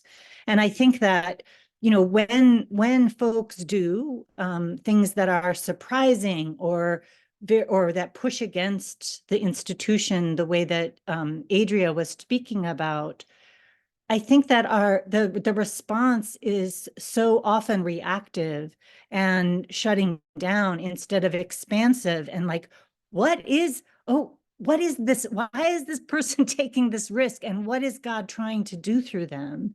And I think that when I was kicked out of the organization, the support that I received practical financial support from my meeting, but one of the places that was the most supportive was actually the Neonu Span and the Beyond Diversity 101 community, because Neonu said, come and ask for whatever you need. And I went to BD 101 3 times, and it was a container in which I remembered who I was, because I didn't just lose, you know, a job. I also lost community, and I lost a sense of something that was, for those 10 years, a really deep leading for myself. And so I think that creating nets of support, that when people take the risks of faith and put themselves on the line in order to do something that puts them in harm's way, that we are a net for them, that we create nets. And I don't know that institutions are going to do that. Actually, I think that, you know, mutual care and Quaker meetings can serve that role. The Queer Abolitionist Quaker Worship, and Rob and I created a business in that moment. And I think that was a really huge weaving of support. But I think that when, you know, whether, like, Benjamin Lay kept getting thrown out, right? And he was faithful despite it, and he transformed Quakers' perceptions of slavery, more than anybody else, more than John Woolman, by taking the disruptive actions that he did. And so why can't we get more curious? Oh, this person is taking a deep risk, and move in to accompany folks, move in to stand with them, move in to offer mutual care and hold them and understand, try to understand the God that what God is trying to say through them, instead of shutting them down, pushing them out, using our rule-based stuff to diminish our understanding of who they are and what might be coming through them. So that would be one thing I say. And the other thing I would say is that Quakers are a lot better at shutting down our prophets than at holding our bullies accountable. And I think that the bullies are often like in positions of power, holding power, and I've seen this time and time again, in which nobody is willing to hold a bully accountable, and they shape space, they shape meetings, they shape discourse in the Quaker world. And some of these bullies are misogynist and abusive, and we do not hold them accountable. So I think a really good way to support vital ministry is for us to begin to hold people who are deeply abusive and in our communities accountable, and to stop being like it's weird, it's bizarre when somebody offers a prophetic ministry, we shut them down really fast. But when somebody repeatedly bullies other people, we're like, oh, we can't do anything about it. And I think that that's a really dangerous, like a dangerous and really problematic pattern in the religious society. That's what I got. I really unite with everything that Lucy said. As a long time worker in Quaker organizations, and the irony of Quaker institutions is that they employ, their employees are ministers. Like those of you who have worked for Quaker orgs are there because you have a ministry, you bring your gifts and your talents and your passion to the Quaker org. The Quaker org benefits from that. You bring life and vitality, you create community, and yet you are subject to,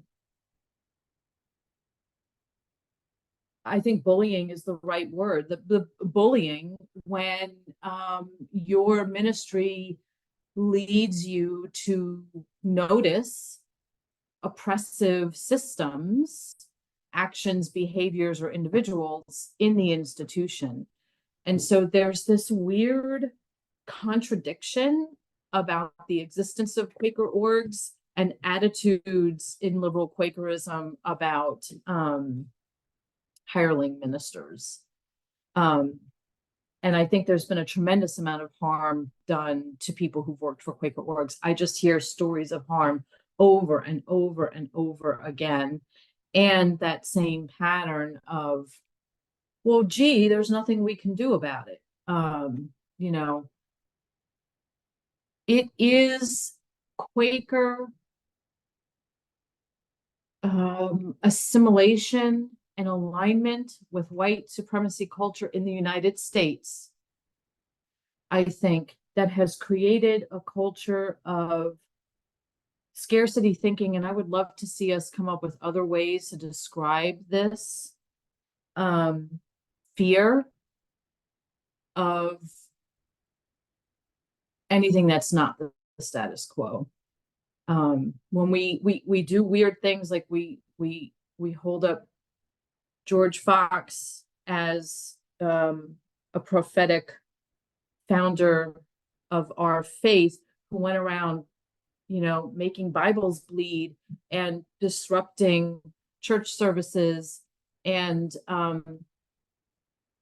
then we elder people who show up in meeting for worship with a kind of ministry that doesn't sound like NPR. And I just want to note that Rashid's observation earlier really set me on fire. Like, I heard friends talking passionately about listening to God and being a conduit for God, that is the role of a minister.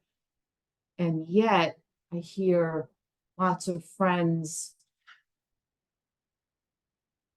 express the need to be very quiet about, or very skeptical about, the existence of the divine. And that worries me. I heard Dr. Christie say it before. Why the hell are we here?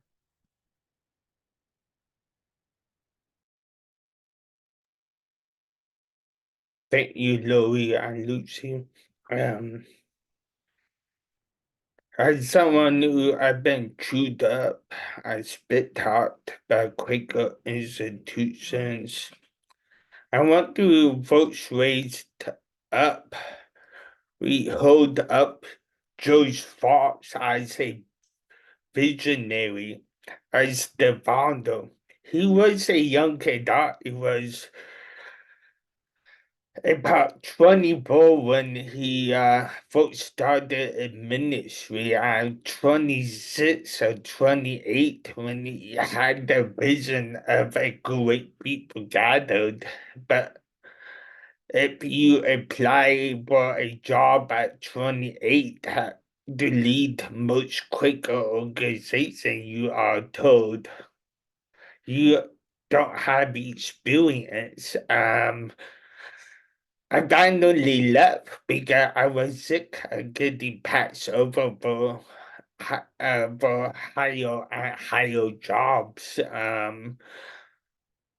for different reasons, and getting being put in situations under managers who couldn't ever figure out how to give me 2 days off in a row, or give me a livable wage, and not make me feel guilty that I am asking for ways to support my family in the capitalist society. Yeah, I would like to live in a tent and give all myself, but I got a daughter who likes something to wear, and she likes Minecraft. Those things cost money. We expect our ministers to be prophetic and shut them down when they have a grievance. Some of our smaller nonprofits and meetings have ill-equipped HRs, people who emotional abuse,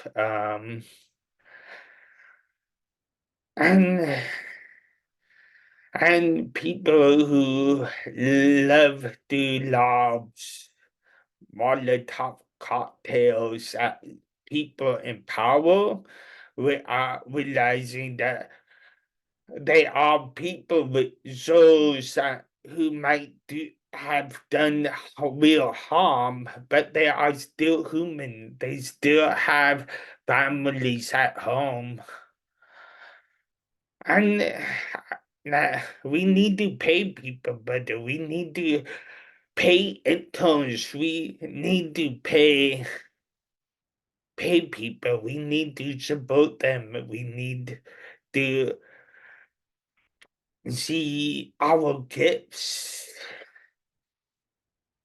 See ministry as ways to enliven and to grow. Not just the minister, but open ourselves to new possibilities and new roles. So many times I've been told to stay in my own lane by organizations and by constituents. That's why I got myself a woke minister, because no meeting endorses me. No meeting have some meetings haven't given me a support committee, but I've been grateful, but for the most part, I know I have a gift, and I tried to run away, and I kept getting caught back. And I finally ran away. I found a new home for my spiritual life that is life-giving. And it doesn't have Quaker in the name, but it has Quaker at its essence. And so many times that I speaking to a room of ministers, I happen to name it, we eat each other up. We have been our harshest critics. We have silenced each other. We have tried to one up each other. We have tried to play the game of who is the better fucking Quaker. Who is better? Who is doing it better? What meeting is doing it better? But where, but better is it what we are being called to? How do we call each other to faithfulness? To be able to bear our wounds and bear witness to where we have failed. We have all failed. We need to fail to grow. But so many times I've seen the people want to cover up our failures. I have become a full partner in my church.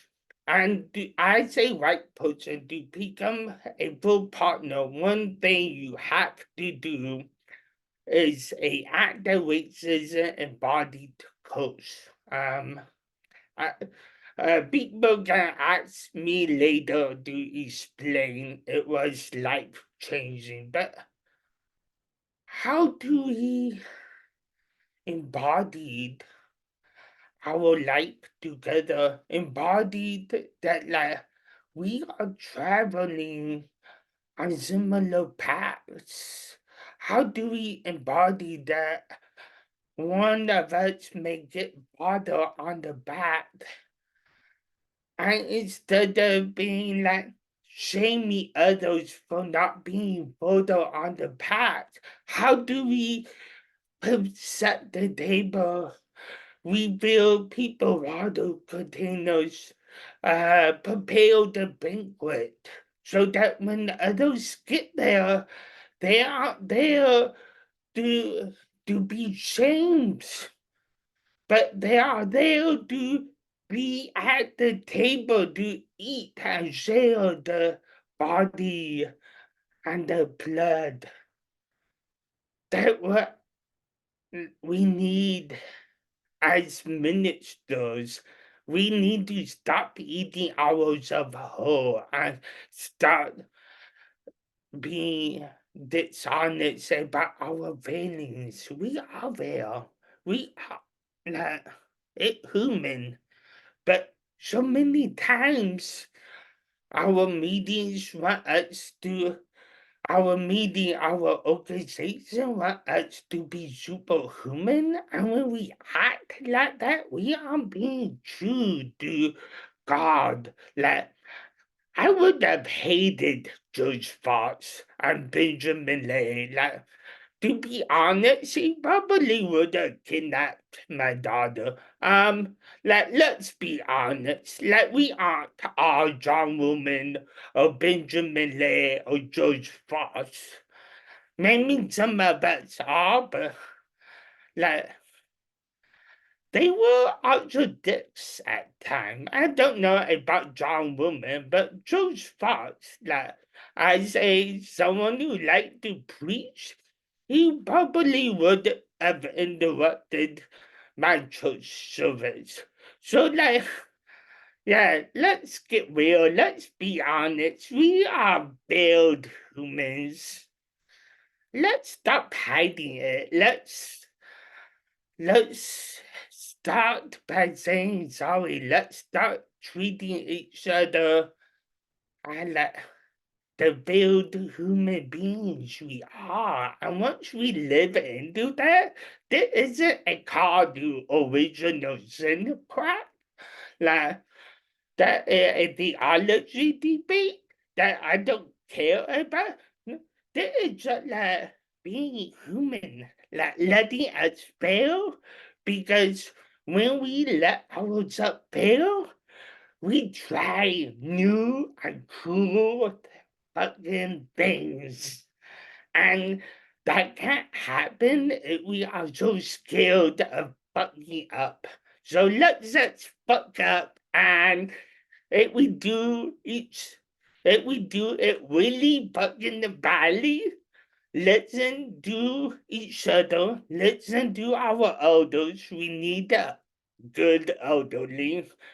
That I think baby boomers build my generation with lack of elderly, but that is another conversation too. But look, yeah, time for some humility. Time to get off the soapbox and do our ministry on that deep sacred seed that we need to water. But sometimes that water doesn't come from just us, it comes from a community as a boat. Thank you, Greg, for that prophetic message. That could be the tagline of this event. Let's fuck up. I am aware of where we are in the hour, but given that we just received that prophetic message and other prophetic messages this evening, I'd like to call us into a few minutes of waiting worship. And then I will propose that those of us who need to leave at the hour be invited to do so with our blessings. And those of us that would like to stay for an extended conversation about what we heard here tonight are also welcome to do that.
So friends, Rashid and Regina and I would like to invite you to stay another 15 minutes if that is how you are called and able.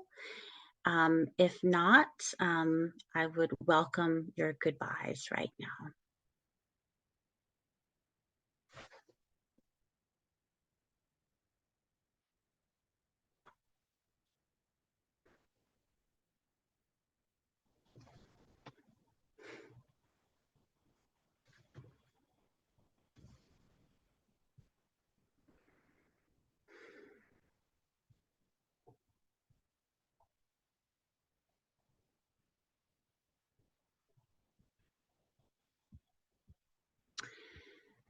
right. So friends, Regina has prepared some breakout rooms for us, which are probably inaccurate now. Regina, do you need to take another minute to set up new breakout rooms?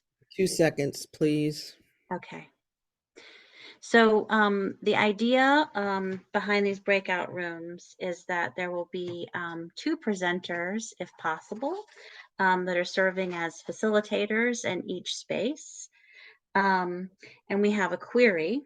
How are you called to support public ministry? Actually, do you mind putting that in the chat, Rashid?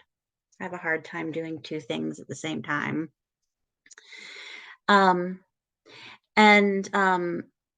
This is your time to share your experiences of ministry as a minister, as we all are in the Religious Society of Friends, and as someone who is maybe especially interested in the questions we talked about this evening around public ministry. I'm going to ask that the facilitators of each group take notes of what is generated in these spaces, because this time will not be recorded.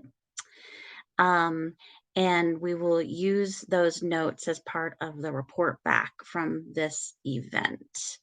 At 9:10, we'll call you back into this space so that we can debrief what was heard in the breakout groups and then say our good nights. Does this sound okay to everyone? All right. Thank you. So Regina, when you're ready, if you'd like to put people in breakout rooms. Good luck, everybody.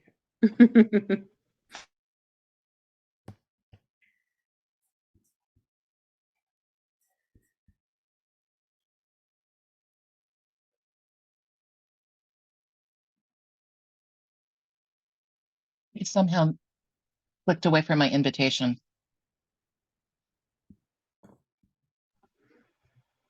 Rebecca?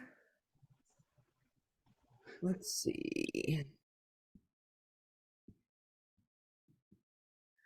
You're in room 5, Rebecca. Rebecca's gone, so Oh, I think she figured it out. all right. Well, I'm happy for that. Yay. How did that feel to you two? Wow. I'm going to stop the recording. Oh yeah, because I'd have to edit this out too. Thank you for saving me.